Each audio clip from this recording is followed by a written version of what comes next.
විශාල වනාන්තරයක ලොකු ගහක් මුදුනේ කූඩුවක ගිරාපටාව දෙන්නෙක් ඉපදුනා.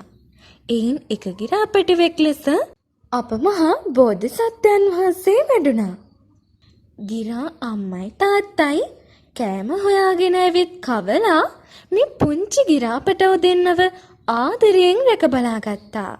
ඉතින් එක දවසක් ගිරා අම්මයි තාත්තයි කෑම හොයාගෙන ගිය අතරේ මහා කුණාටුවක් කමලා අර ගිරාපටව දෙන්න ඉන්න කූඩුව එක්කම හුළඟට ගහගෙන ගියා.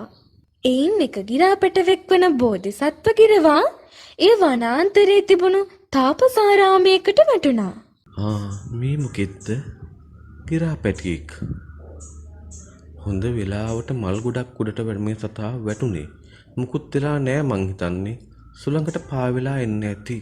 මල් ගොඩක් උඩට වැටුණු නිසා මේ ගිරාපැටවට අපි පුෂ්පක කියලා නම තියමු. ඒක හොඳයි. පුෂ්පක කියන්නේ මල් උඩට වැටුණු කියන තේරුමනේ.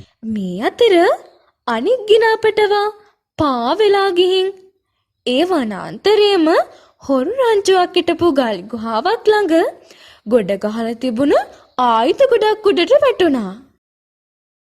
මේ මොකද්ද බොල මේ? ගිරාපැටියෙක් නේද? කඩා වැටුනේ. හුළඟට ගහගෙන ඉන්නේ නැති. ඔහුට මොකුත් වෙලා නැති වෙති. අපි මෝ ඇති කරමු. ආයුධ ගොඩට වැටුණු නිසා අපි මෝට සත්‍ය කුඹ කියලා නම තියමු. කදෙමයි. ඒ කියන්නේ ආයුධ කියන තේරුමනේ. අපූරු නම. ඉතින් ඔහොම කාලයක් යනකොට මේ ගිරව් දෙන්නා ලොකු වුණා. බලන්න මේ ගිරවා හරි හොඳට ජීවත් වෙනවා. එයා හරි හොඳයි. එයාත් පිනට දහමට ලැබි ගිරවේ. සංසාරේ පුරුද්දට තමයි අපේ ආශ්‍රේයට මේ ගිරවව වැටුනේ. ඕකව මාරන්න ඕනේ. ඕකව කපන්න ඕනේ. ඕකගේ හතර හන්දි කඩන්න ඕනේ. ඕකට අපි කඩුවෙන් කොටමු. හොරුන්ගේ ළඟ හැදී වැඩුණ සත්‍ය කුඹ ගිරවා හොරුන් කතා කරන සැරපරුෂ වචන හා ක්‍රියාකාරකම් ඒ විදිහටම කියන්නයි කරන්නයි ඉගෙන ගත්තා. දවසක් මේ රටේ රජතුමා මුවදඩීමේ යන්න සේනාව පිරිවරාගෙන මේ වනාන්තරයට ආවා. අන්න මුවෙක් පස්සෙන් පන්නන්න ඕනි.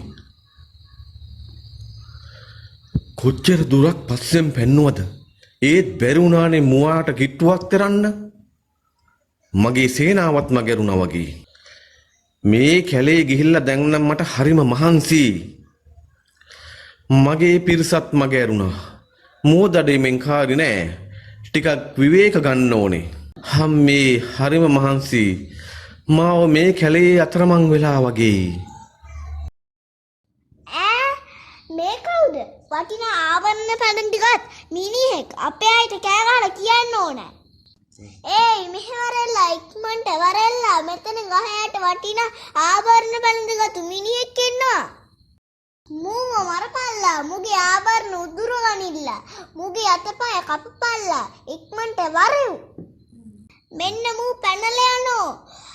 අල්ලපියෝ. අල්ලලා මරපියෝ. අතපය කපපියෝ. මහ පුදුමයක්. මේ තරම් ලස්සන පොඩි හුරතල් කුරුල්ලෙක් කොහොමද මෙච්චර දරුණු වචන ඉගෙන ගත්තේ? කොහොම වුණත් මම මෙතන ඉන්න එක නම් භයානකයි. වහා මෙතනින් පලා යා යුතුයි.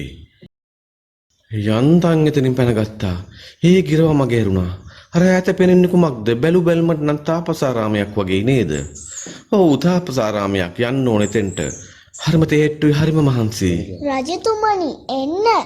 ඔබට හුඟක් මහන්සි පාටයි. මෙහාට ඇවිත් මේ සල් ගහ යට ගල් ආසනයේ වාඩි වෙන්න. මම ඔබට පානය සඳහා පිරිසිදු වතුර තියෙන තැනක් පෙන්වන්න. වතුර බී විඩාව සංසිඳුවාගෙන මේ රසවත් පළතුරු අනුභව කර කුසගිනි නිවා ගන්න. ඔබතුමා මෙහි පැමිණීම අපිට හරි සතුටක්. මොනවා? මේක හරි පුදුමයක්. මේ ගිරව පුදුම කරුණාවන්තයිනේ. ඇයි මෙයා මේ ප්‍රිය වචන කතා කරන්නේ? කොහොමද මේ තරම් කරුණාවන්ත වචන කියන්න කරුණාවෙන් සලකන්න මේ ආයේ පුරුදු වුණේ? ඔන්න තාපසතුමන්ලා සැපත් වෙනවා. අවසරයි තාපසතුමනි. මම මේ කැලේ අතරමං වූවා. මේ පැමිණි අහම්බෙන්. ඔබට සෙත් වේවා රජතුමනි. මා මේ පැමිණ විට මේ කරුණාවන්ත ගිරවා ඉතා හොඳින් මට ආදරයෙන් සැලකුවා.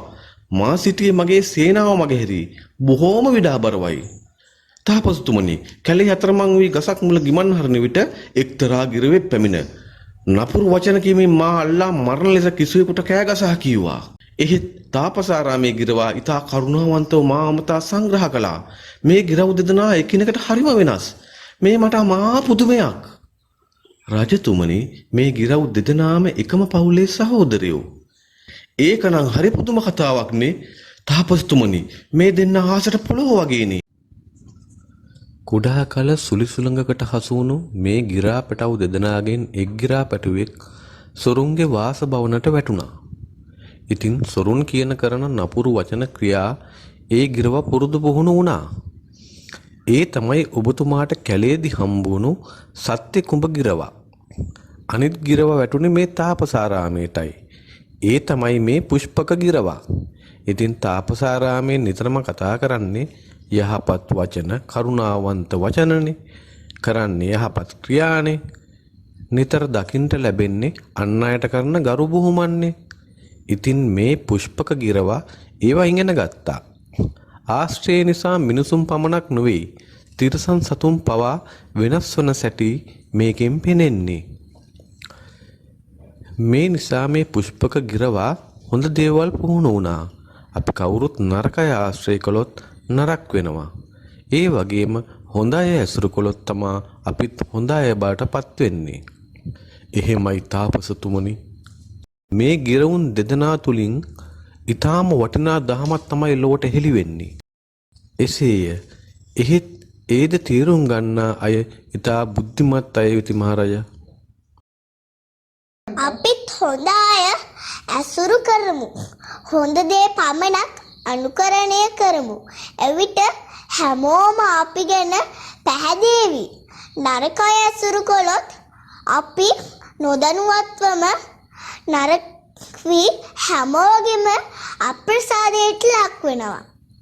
රජතුමා ඒ පුෂ්පක ගිරවා ගැන කොතරම් පැහැදුනාද කිව්වොත්, තමන්ගේ රාජධානියට ගියාට පස්සේ රට පුරා අඬබෙරකරුවෙක් යවුවා කිසිම කෙනෙක් කවදාවත් ගිරවෙක්ව මරන්න එපා.